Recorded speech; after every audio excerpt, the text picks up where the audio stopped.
know, right?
So we towed it over here.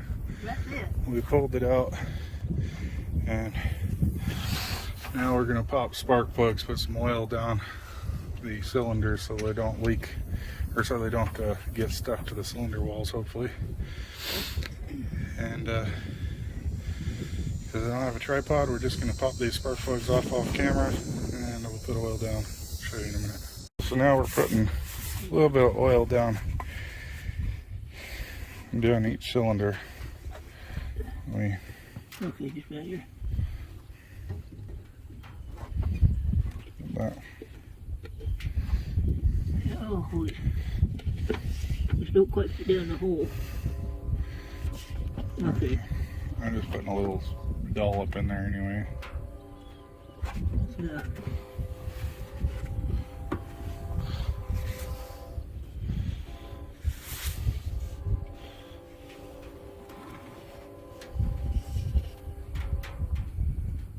Oop. Probably more than enough there. More likely.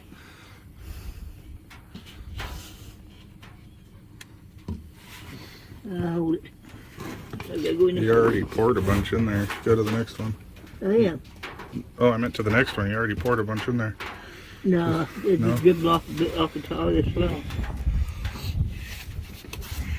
Boy, some of these guys on YouTube, they are like pros for holding their phone and doing stuff one-handed. I tell you, it's not. Oh.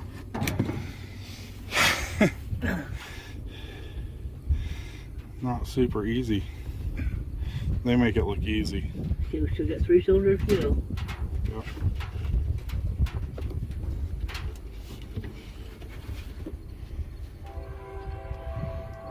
Oh, yep, good enough. Well, let's let it run in a little bit. Ooh, yeah, there's a whole drop right down the back of my pants. Every time we try to come inside for it to stop raining, that one cloud right there. Most sky is blue. There's one cloud right there raining on us. Right there. So we put about a quarter a gallon, I don't know, something like that down the engine, and about just as much on the top of the engine and around. And you want to keep the grease coating up, you know. And we were washing out just with the hose, spraying out the backside of the radiator, and it was coming out brown out the front, all the way out the grill was just brown as could be. So we put some oil in the spark plugs. I don't know, can you turn the fan blade there, Gene? Can you reach it? Will it go? You can see that the crank is free. Like, I couldn't move it earlier. I don't know if it was just stuck on a compression stroke or what, but now it's turning good. And I showed you in the video before, the carburetor is all moving good. So what I'm going to do next is go get a battery, and while these, go get a battery. Oh, and clean up these spark plugs. They're very oily, greasy. I'm just gonna clean them, just clean off the dirt with them. I'm not gonna use the drill. I'm just using this steel to clean the tips. We'll put them back in and see if we can get it to fire off. I don't know. Maybe it will. Maybe it won't. Probably will. But oh, and what I was talking about the other day that I couldn't get to was the battery. It goes down here on these old, the commercial trucks have them like that, and then the gas tank is out here. I'm not going to put any fuel in that. That's the other thing I have to do before we get cranking, is unhook that fuel line from the fuel pump. And now I want to unhook it down here from the pump, because then it'll still pump the crap through the pump.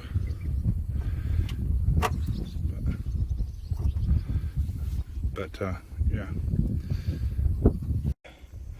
So the key to putting these batteries on is to make sure you knock these on so tight you can't pull them off. That way, if it shorts out, it just burns the whole truck down. Save you a lot of time that way.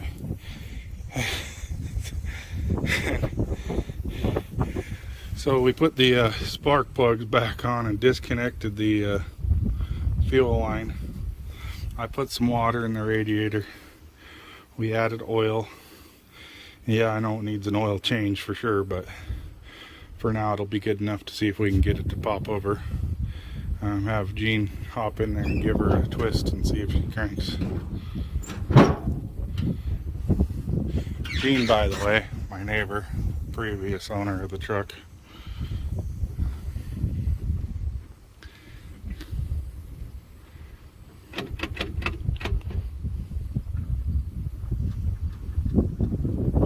Nothing?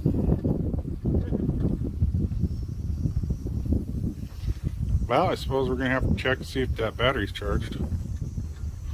And then maybe check and see if the starter wire's not hooked up. Or let me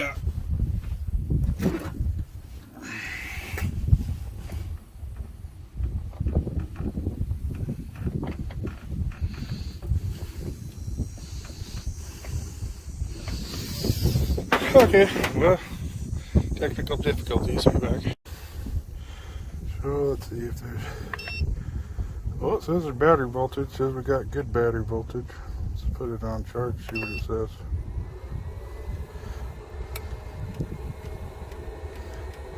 Says we're at 75% charge, so maybe there's something else we're missing. But here's a pro tip for you. Anytime you run something high amperage like this, like trying to engine start, you want to make sure you got at least 2 extension cords to a plug that was put in the 1960s in the barn. That way if something goes wrong, you'll be the first one to know. But back to this, yeah, it says it's 75, it says it's more than 75% charge. So we'll have to check our connections, or maybe the key just doesn't work anymore. We'll have to go get a good screwdriver and hook it right to the starter maybe. I'll go get my multimeter and get deeper into it. But anyway, that's where we're at. Okay, so I gave that ground cable a yank and now it does what it does. Want to turn it?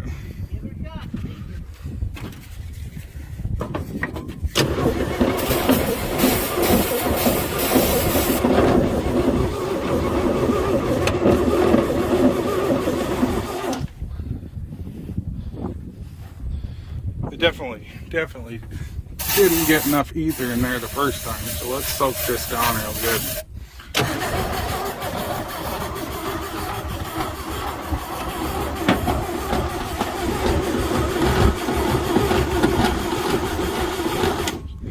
I'm going to guess that we need some points filing, so I think that's going to be the next step. I'm going to get the light test out and make sure there's even power getting to this coil as well. So here's what we did. We pulled the cap off and I cleaned between these points here. I know using the end of a screwdriver isn't exactly the right way to do it, but it works. Clean them off.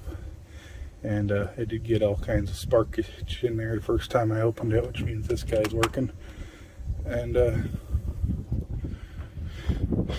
inside of the cap looks pretty good. It actually looks like whoever had it last probably changed it not long before they parked it. Probably that guy right there.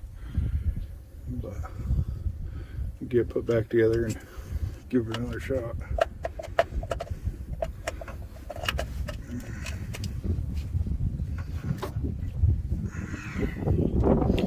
Lightning twister. Okay, so it's been a few days, movie magic since the last part of the film, but I now have a gas can hooked up, and that's all that changed. I got called away and couldn't keep working on it. And I might have to file the points again at this point, but we'll see if she... Well, that sounded great.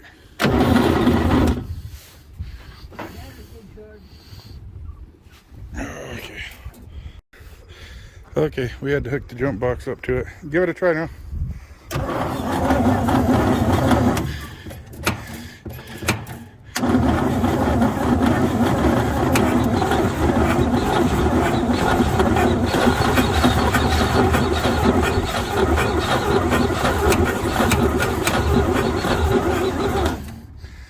Well, that was the first shot. We're gonna let it charge for a minute.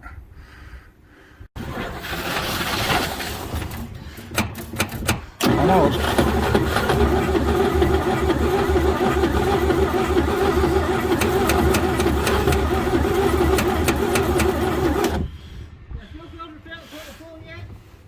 It hasn't sucked anything in yet.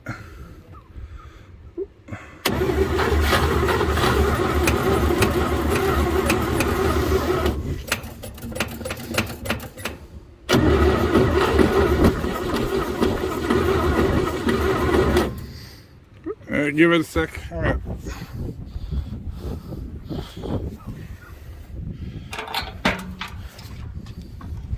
The end of the fuel line's definitely in there.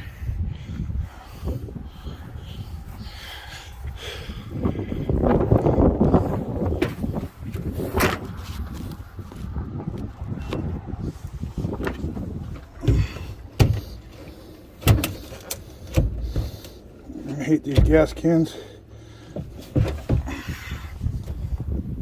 That should be about enough gas to drive to town.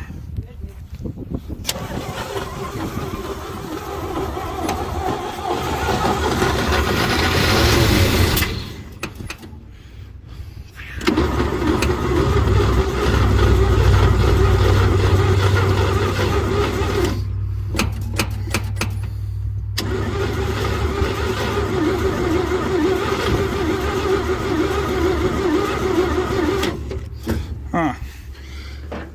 Still not drawing any fuel. Well, let me tinker around. We'll try again. You heard it started a little bit.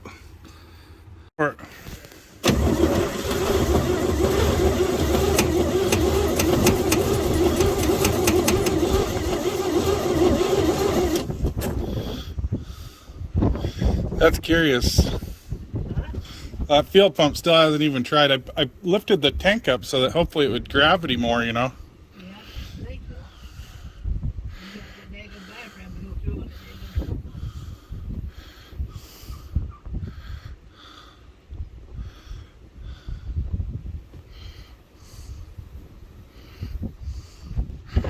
daggone I might have to go find an electric fuel pump.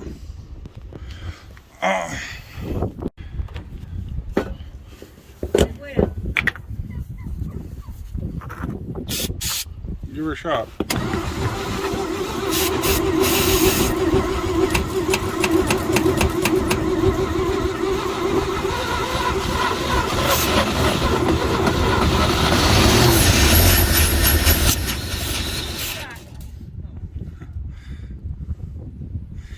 It's cutting out though when I'm giving it.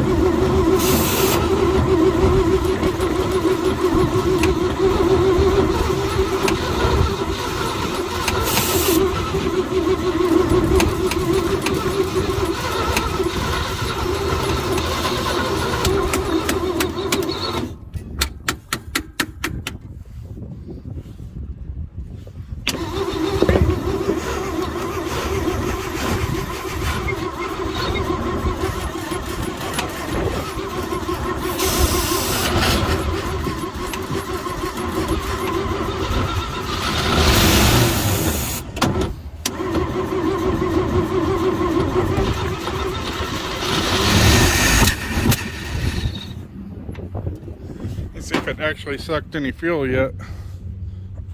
You'd think with all that it would have. Nope, she still hasn't even tried to pull fuel. fuel pump might be bad. Yeah, well, yeah, I'm guessing. Diaphragm probably just dried up after all the years. It's been sitting 20 years. Yeah, diaphragm probably been rolled up in there, right up in there. Well, that's about as far as I think we're going to get until I order myself a fuel pump. But it kicks over. I